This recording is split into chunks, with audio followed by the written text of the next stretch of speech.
नमस्कार, KP news 24/7 के bulletin में आप सभी का स्वागत है। मैं हूं पूजा आपके साथ। चलिए सबसे पहले देखते हैं मुख्य समाचार।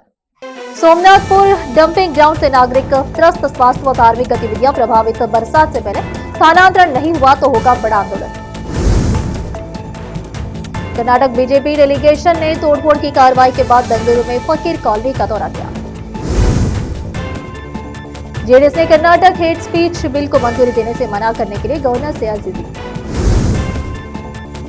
रायपुर में राम मंदिर पहुंचे आरएसएस प्रमुख मोहन भागवत, मंदिर में की पूजा अर्चना। डिजिटल सिग्नेचर पर सियासी घमासान, मिलिंद देवड़ा ने उम्मीदवारों को अयोग्य ठहराने की मांग की। अभिषेक बनर्जी बोले, एसआईआर पर सवालों का जवाब नहीं मिला। सीईसी का रवैया आक्रामक रहा, चुनाव आयोग ने दी सफाई।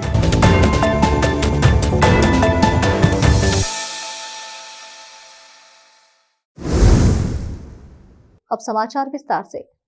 उदगी नगर परिषद द्वारा सोमनाथपुर क्षेत्र में संचालित डंपिंग ग्राउंड अब स्थानीय नागरिकों के लिए गंभीर जन स्वास्थ्य संकट का कारण बन चुका है। यहाँ प्रतिदिन डाला जा रहा भारी मात्रा में कचरा क्षेत्र को नरकीय स्थिति में बदल चुका है। असहनीय दुर्गंध, जहरीला धुआं, मच्छरों का प्रकोप और तेजी से फैलती बीमारियों ने नागरिकों का सामान्य जीवन पूरी तरह अस्त व्यस्त कर दिया है। हालात इतने बदतर है कि लोग अपने ही घरों में सुरक्षित महसूस नहीं कर रहे हैं। सोमनाथपुर रोड स्थित इस डंपिंग ग्राउंड के आसपास संजय नगर, आरके नगर, एमएस कॉलोनी और वड्डर गली जैसे घनी आबादी वाले रिहायशी इलाके बसे हुए। पूरे उदगीर शहर से एकत्र किया गया कचरा प्रतिदिन इसी स्थान पर डाला जाता है। कचरे के ऊंचे ढेरों के कारण क्षेत्रों में आवारा कुत्तों का आतंक बढ़ गया है, जिससे बच्चों, महिलाओं और बुजुर्गों को भारी परेशानियों का सामना करना पड़ रहा है। डंपिंग ग्राउंड में जमा कचरे को खुलेआम जलाए जाने से पूरे इलाके में जहरीले धुएं का गुब्बारा फैल जाता है। इसके कारण सांस संबंधी रोग, आंखों में जलन, सिर दर्द और अन्य गंभीर स्वास्थ्य समस्याएं आम हो गई है। साथ ही कचरे से उठने वाली तीव्र दुर्गंध के कारण लोगों का घरों से बाहर निकलना भी मुश्किल हो गया है। मच्छरों की अत्यधिक पैदावार से डेंगू, मलेरिया, कालरा जैसी घातक संक्रामक बीमारियों का खतरा लगातार बना हुआ है। विशेषकर बरसात के मौसम में स्थिति और भी भयावह होने की आशंका है। इस डंपिंग ग्राउंड के समीप स्थित मस्जिद में नमाज अदा करने आने वाले नमाजियों को भी भारी दिक्कतों का सामना करना पड़ रहा है। दुर्गंध और धुएं के कारण कई बार नमाज के दौरान सांस लेने में परेशानी होती है, जिससे धार्मिक शांति और एकाग्रता भंग हो रही है। स्थानीय नागरिकों ने पवित्र स्थल के आसपास फैले इस प्रदूषण को दुर्भाग्यपूर्ण और अस्वीकार्य बताया। इस गंभीर स्थिति को लेकर एआईएमआईएम की ओर से सोमवार को नगर परिषद के मुख्याधिकारी को निवेदन सौंपा गया। एमआईएम कार्यकर्ता फिरोज पठान और प्रदीप जोंधले ने स्पष्ट चेतावनी दी है कि यदि बरसात से पहले इस डंपिंग ग्राउंड को यहां से हटाकर उदगीर शहर की सीमा के बाद स्थानांतरित नहीं किया गया तो इसी स्थान से नगर परिषद कार्यालय तक एक बड़ा और तीव्र आंदोलन खड़ा किया जाएगा। स्थानीय नागरिकों ने नगर परिषद से मांग की है कि राजनीतिक उदासीनता छोड़कर इस गंभीर जन स्वास्थ्य और धार्मिक संवेदनशीलता से जुड़े मुद्दे पर तत्काल ठोस और स्थायी निर्णय लिया जाए, ताकि लोगों को इस नरकीय स्थिति से राहत मिल सके। संवाददाता मौलाना नौशाद कासमी की रिपोर्ट। देश विदेश और स्थानीय समाचारों के लिए चैनल को लाइक, शेयर और सब्सक्राइब करना ना भूलें। नए साल के जश्न के दौरान किसी भी अनहोनी को रोकने के लिए संगारेड्डी जिले के जहीराबाद में पुलिस ने कड़े कदम उठाए। डीएसपी सैदा town sub inspector Vinay Kumar और सब इंस्पेक्टर श्रीनिवास रेड्डी की देखरेख में गाड़ियों की चेकिंग और ड्रंक ड्राइविंग टेस्ट किए गए। रैलियों और डीजे प्रोग्राम पर रोक लगा दी गई। फंक्शन हॉल, होटल और लॉज को पहले से चेतावनी दी गई। डीएसपी ने खुद रात के सिक्योरिटी इंतजाम की देखरेख की। जहीराबाद से संवाददाता मोहम्मद नेमतुल्लाह की रिपोर्ट। देश विदेश और स्थानीय समाचारों के लिए चैनल को लाइक, शेयर और सब्सक्राइब करना ना भूलें।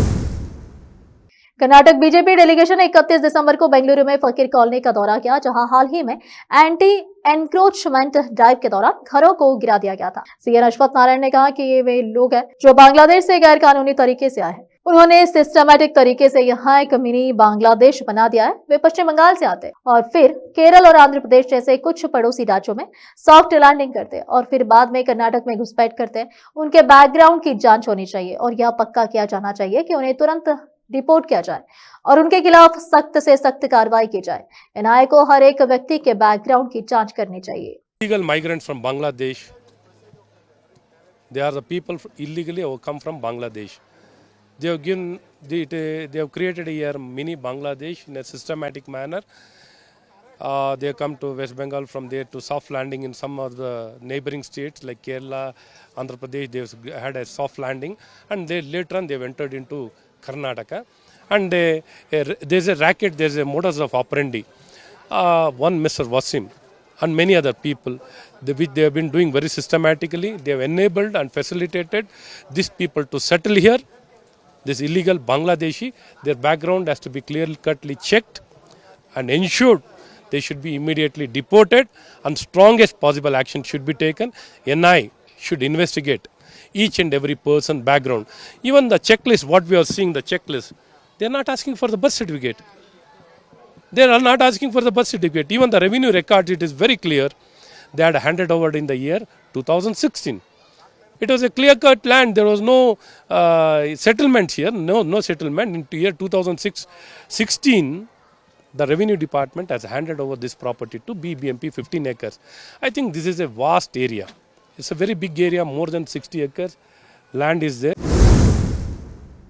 जेडीएस नेताओं के एक डेलीगेशन ने गवर्नर थावरचंद गहलोत से मिलकर एक पिटीशन दी, जिसमें उनसे हेट स्पीच और हेट क्राइम्स बिल को मंजूरी न देने की रिक्वेस्ट की गई, जिसे कांग्रेस सरकार ने हाल ही में राज्य विधानसभा के विंटर सेशन में पास किया था। विधानसभा में पार्टी के नेता सीबी सुरेश बाबू के नेतृत्व में प्रतिनिधिमंडल ने तर्क दिया कि विधेयक अपने मौजूदा स्वरूप में संविधान के अनुच्छेद 19(1)(a) में निहित भाषण और अभिव्यक्ति की स्वतंत्रता के लिए एक बड़ा खतरा पैदा करता है।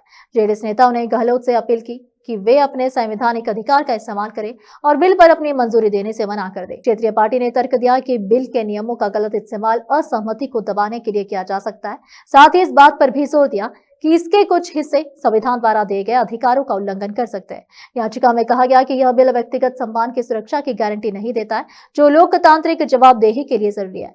जेडीएस कोर कमेटी के प्रेसिडेंट कृष्णा रेड्डी ने कहा कि यह बिल कांग्रेस सरकार की गलत प्राथमिकताओं को दिखाता है। रेड्डी ने कहा कि नागरिकों की समस्याओं को हल करने के बजाय सरकार इस बिल में दिलचस्पी ले रही है, जो बोलने की आजादी की गारंटी देने वाले अधिकार को छीन लेता है। हमने गवर्नर से अर्जी दी है और आने वाले दिनों में बिल के विरोध में आंदोलन शुरू करेंगे। अब फिलहाल एक छोटा सा ब्रेक।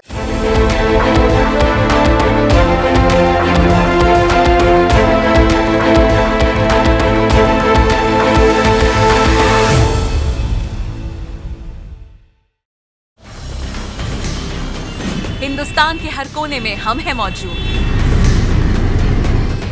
24 घंटे हालात पर गहरी नजर, खबरों से जुड़े चुपते सवालात, और आपको दिखाता है धार्मिक, सामाजिक, राजनीतिक, लोकल और इंटरनेशनल न्यूज की सबसे बेहतर कवरेज, जो आपको रखती है हर पल बाखबर। देश और दुनिया भर की खबर के लिए देखते रहें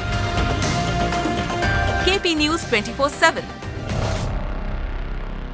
नूर एजुकेशन ट्रस्ट बीदर की ओर से चलाया जाने वाला नूर एमएड और BEd college Bidar, recognized by NCTE Delhi, affiliated to Bidar University, Bidar. Admissions open for the academic year 2025 to 26.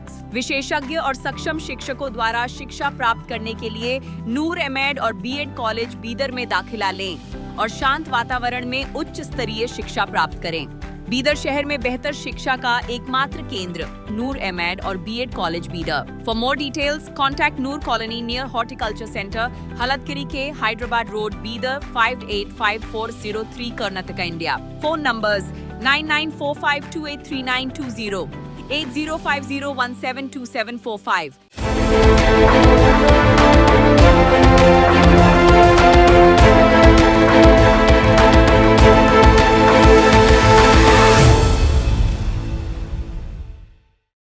Break के बाद आप सभी का स्वागत है। आइए देखते देश के नए समाचार। नया साल 2026 आ गया है और आज उसका पहला दिन है। देश और दुनिया में नए वर्ष का जश्न धूमधाम से मनाया जा रहा है। इसी कड़ी में नए साल के मौके पर आरएसएस प्रमुख मोहन भागवत छत्तीसगढ़ के रायपुर पहुंचे, जहां उन्होंने राम मंदिर जाकर पूजा अर्चना की।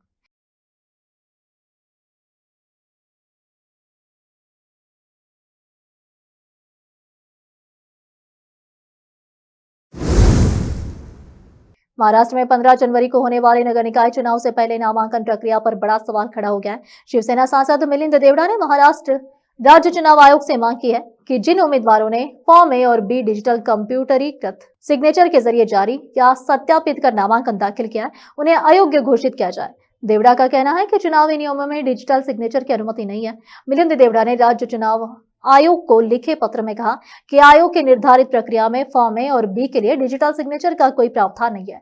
ये फॉर्म किसी भी मान्यता प्राप्त राजनीतिक दल द्वारा अपने अधिकृत पदाधिकारी के भौतिक हस्ताक्षर से ही जारी और सत्यापित किए जाने चाहिए। देवड़ा के मुताबिक नियमों से किसी भी तरह का विचलन फॉर्म की वैधता को समाप्त कर देता है। फॉर्म ए और बी चुनाव प्रक्रिया के सबसे अहम दस्तावेज माने जाते हैं। इन्हीं के आधार पर राजनीतिक दल किसी प्रत्याशी को अपना आधिकारिक उम्मीदवार घोषित करते हैं। देवड़ा ने कहा कि इन फॉर्मों पर विधिवत अधिकृत पदाधिकारी के हस्ताक्षर अनिवार्य है और इन्हें आयोग के निर्देशों के अनुसार ही जमा किया जाना चाहिए। ईडी ने मंगलवार 30 दिसंबर से राष्ट्रीय राजधानी क्षेत्र में 24 घंटे से अधिक समय तक चली छापेमारी में भारी मात्रा में नकदी और करोड़ों रुपए के आभूषण बरामद किए हैं। ईडी ने यह छापेमारी इंद्रजीत सिंह यादव उनके सहयोगियों के ठिकानों पर की तलाशी अभियान में जांच एजेंसी ने 5.12 करोड़ रुपए नकद, करीब 8.8 करोड़ रुपए मूल्य के सोने चांदी के आभूषणों से भरा सूटकेस, चेकबुक से भरा बैग और करीब 35 करोड़ रुपए की संपत्ति से संबंधित दस्तावेज बरामद किए हैं। ईडी की टीम ने 30 दिसंबर को पहले दिल्ली के सर्वप्रिया विहार में एक परिसर में तलाशी अभियान शुरू किया था।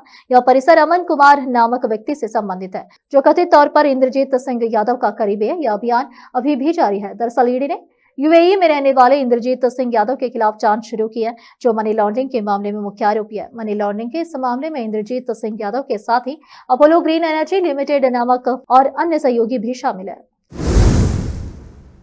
अब फिलहाल लेते हैं एक और छोटा सा ब्रेक। हिंदुस्तान के हर कोने में हम हैं मौजूद। 24 घंटे हालात पर गहरी नजर, खबरों से जुड़े चुपते सवालात और आपको दिखाता है धार्मिक, सामाजिक, राजनीतिक, लोकल और इंटरनेशनल न्यूज की सबसे बेहतर कवरेज, जो आपको रखती है हर पल बाखबर। देश और दुनिया भर की खबर के लिए देखते रहें केपी न्यूज 24/7। ब्रेक के बाद आप सभी का स्वागत है। आइए देखते हैं देश के अन्य समाचार। तृणमूल कांग्रेस टीएमसी के नेता अभिषेक बनर्जी ने चुनाव आयोग के साथ हुई बैठक के बाद कड़ा बयान दिया है। उन्होंने कहा कि मुख्य चुनाव आयुक्त ज्ञानेश कुमार का रवैया बैठक के दौरान आक्रामक था और उन्होंने पश्चिम बंगाल में चल रहे विशेषीकरण पुनरीक्षण एसआईआर को लेकर उठाए गए सवालों का संतोषजनक जवाब नहीं दिया। अभिषेक बनर्जी ने बताया कि करीब 2 घंटे चली बैठक में टीएमसी के 10 सदस्यीय प्रतिनिधिमंडल ने ड्राफ्ट वोटर लिस्ट से जुड़े कई मुद्दे उठाए, जिनमें 1.36 करोड़ मतदाताओं को सुनवाई के लिए बुलाने का सवाल भी शामिल था, लेकिन उनके मुताबिक चुनाव आयोग की ओर से ठोस जवाब नहीं मिला। उन्होंने कहा कि एसआईआर से जुड़े सवालों को बार बार नागरिकता के मुद्दे से जोड़ दिया गया और नाम काटे जाने पर केवल प्रक्रियागत जवाब दिया गया। अभिषेक बनर्जी ने साफ कहा कि अगर अंतिम मतदाता सूची में गड़बड़ियां पाई जाती है तो उनकी पार्टी से उसे स्वीकार नहीं करेगी और कानूनी लड़ाई लड़ेगी। उन्होंने आरोप लगाया कि चुनाव में वोट चोरी ईवीएम से नहीं बल्कि वोटर लिस्ट के जरिए हो रही है। उत्तर प्रदेश के कैसरगंज के पूर्व सांसद और भारतीय जनता पार्टी के दिग्गज नेता बृजभूषण शरण सिंह ने बुधवार को दावा किया कि उन्हें लोकसभा से जनता ने नहीं बल्कि एक साजिश के जरिए हटाया गया। उन्होंने वादा किया कि अगर वे जिंदा रहें तो जीवन में एक बार फिर लोकसभा में जरूर लौटेंगे। पीटीआई ने एक न्यूज चैनल के पॉडकास्ट के हवाले से कहा कि बृजभूषण ने बताया कि उनका कार्यकाल बीच में ही खत्म कर दिया गया और उन्हें अपमानित करके बाहर कर दिया गया। बृजभूषण ने कहा कि अगर मैं जिंदा रहा तो लोकसभा में एक बार फिर जरूर आ जाऊंगा। मैं बीजेपी के टिकट पर चुनाव लड़ने की कोशिश करूंगा। अगर पार्टी टिकट नहीं देगी तो निर्दलीय उम्मीदवार के रूप में चुनाव लड़ूंगा, लेकिन अगर मैं जिंदा रहा तो जरूर चुनाव लड़ूंगा। यौन उत्पीड़न के आरोपों के दौर को याद करते हुए बृजभूषण ने कहा कि उस समय समाजवादी पार्टी के प्रमुख अखिलेश यादव ने उनके खिलाफ कोई बयान नहीं दिया। उन्होंने कहा कि अखिलेश यादव की इस बात को वह कभी नहीं भूलेंगे। बृजभूषण ने कहा कि बीएसपी, जेडीयू और आरजेडी के नेताओं ने भी उस समय उनके खिलाफ कोई बयान नहीं दिया। आखिर में फिर एक बार देखते हैं मुख्य समाचार। सोमनाथपुर डंपिंग ग्राउंड से नागरिक त्रस्त, स्वास्थ्य व धार्मिक गतिविधियां प्रभावित। बरसात से पहले स्थानांतरण नहीं हुआ तो होगा बड़ा आंदोलन। कर्नाटक बीजेपी डेलीगेशन ने तोड़फोड़ की कार्रवाई के बाद बेंगलुरु में फकीर कॉलोनी का दौरा किया। जेडीएस ने कर्नाटक हेट स्पीच बिल को मंजूरी देने से मना करने के लिए गवर्नर से अर्जी दी। रायपुर में राम मंदिर पहुंचे आरएसएस प्रमुख मोहन भागवत, मंदिर में की पूजा अर्चना। डिजिटल सिग्नेचर पर सियासी घमासान, मिलिंद देवड़ा ने उम्मीदवारों को अयोग्य ठहराने की मांग की। अभिषेक बनर्जी बोले, एसआईआर पर सवालों का जवाब नहीं मिला, सीईसी का रवैया आक्रामक रहा, चुनाव आयोग ने दी सफाई।